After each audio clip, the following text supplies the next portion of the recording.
Puji Tuhan, semangat pagi Bapak Ibu yang dikasihi oleh Tuhan. Biarlah pagi hari ini kita akan sama-sama belajar akan kebenaran firman Tuhan. Bapak Ibu yang dikasihi oleh Tuhan, kita harus sadar bahwa kehidupan kita sebagai manusia, kekuatan kita memiliki keterbatasan.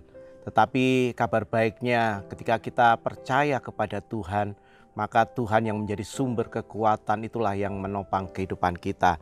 Seperti apa yang ditulis di dalam Filipi pasal 4 ayat yang ke-13, firman Tuhan katakan seperti ini. Segala perkara dapat kutanggung di dalam Dia yang memberi kekuatan kepadaku. Puji Tuhan. Bapak Ibu Saudara yang dikasihi oleh Tuhan, kesulitan adalah bagian yang tidak terpisahkan dari perjalanan kehidupan kita. Namun di tengah badai kehidupan ini kita bisa menemukan kekuatan yang tidak berasal dari diri kita sendiri, yaitu kekuatan yang datangnya dari Tuhan. Ketika kita merasa lemah dengan keadaan yang kita hadapi, maka sesungguhnya kita sedang berada di posisi terbaik untuk kita bisa merasakan kuasa Tuhan itu bekerja di dalam kehidupan kita. Nah, Bapak Ibu Saudara yang dikasihi oleh Tuhan, kesulitan bukanlah tanda bahwa Tuhan itu meninggalkan kehidupan kita ini, melainkan itulah kesempatan kita akan mengalami bagaimana penyertaan Tuhan itu nyata dalam kehidupan kita.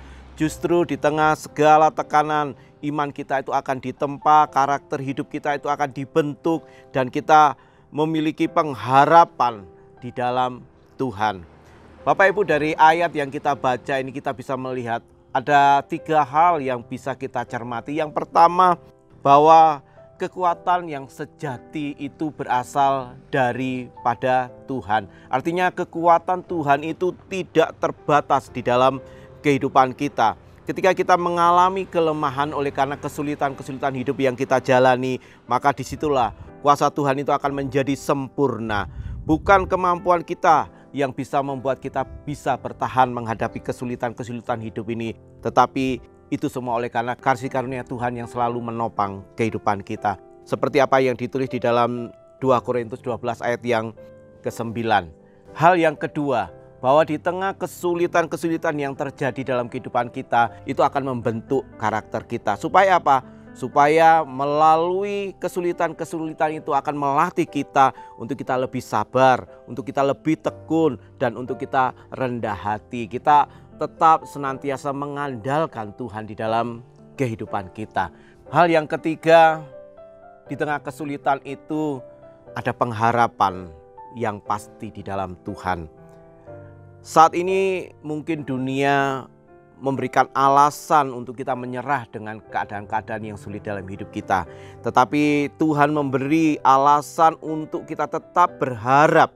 Sebab ketika kita berharap kepada Tuhan, Dia adalah sumber penghiburan, Dia adalah sumber kekuatan, dan Dia adalah sumber pengharapan yang pasti. Dan apa yang Tuhan berikan itu tidak akan pernah habis.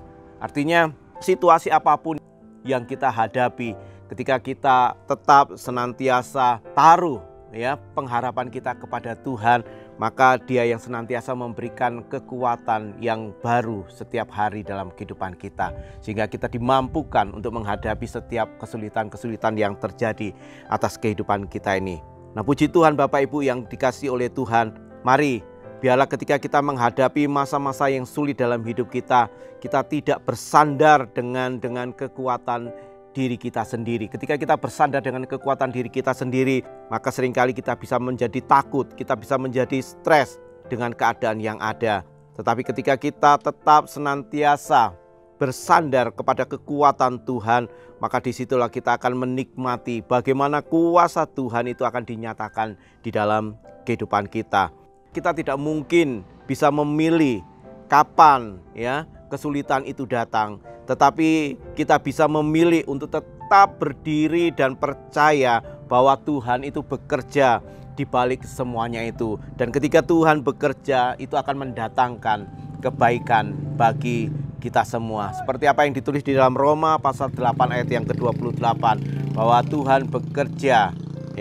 Dikatakan di sini bahwa kita tahu sekarang bahwa Allah turut bekerja dalam segala sesuatu untuk mendatangkan kebaikan bagi mereka yang mengasihi Dia, yaitu bagi mereka yang terpanggil sesuai dengan rencana Allah. Puji Tuhan, Bapak Ibu yang dikasihi oleh Tuhan, biarlah pagi hari ini kita belajar di kebenaran firman Tuhan untuk kita tidak bersandar kepada kekuatan kita sendiri, tetapi kita harus percaya, kita harus yakin bahwa kekuatan Allah itulah yang menopang kehidupan kita, sehingga kita sanggup untuk menghadapi setiap kesulitan-kesulitan yang terjadi di dalam kehidupan kita. Puji Tuhan, biarlah pada saat pagi hari ini lewat kebenaran firman Tuhan kita sama-sama diberkati oleh Tuhan. Mari kita berdoa.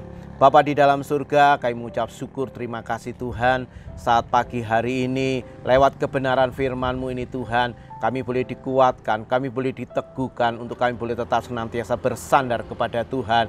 Sebab kekuatan yang kami miliki ini terbatas Tuhan, kemampuan yang kami miliki di dalam dunia ini juga memiliki keterbatasan. Tetapi bersama dengan Engkau yang tetap senantiasa menanggung setiap apapun kesulitan, setiap apapun beban-beban yang terjadi di dalam kehidupan kami, sehingga kami boleh dimampukan, kami boleh dikuatkan lewat campur tangan Tuhan. Dan kami percaya Tuhan, di balik segala kesulitan, masalah-masalah yang terjadi dalam kehidupan kami, ketika Engkau hadir, ketika Engkau turut hadir di dalam setiap masalah dalam kehidupan kami ini, maka semuanya itu akan mendatangkan kebaikan bagi setiap kami yang mau percaya dan mengasihi Tuhan. Terima kasih Tuhan Yesus. Biarlah pagi hari ini kami mau sambut hari yang baik, hari yang penuh keberkatan ini. Kami bersyukur kami punya Tuhan yang luar biasa di dalam kehidupan kami. Tuhan yang senantiasa peduli, Tuhan yang senantiasa memperhatikan kehidupan kami. Kami hanya bisa berserah, kami bisa hanya berharap hanya kepada Tuhan yang empunya kehidupan kami. Kami akan sambut hari ini di dalam nama Tuhan Yesus Kristus. Haleluya. Amin.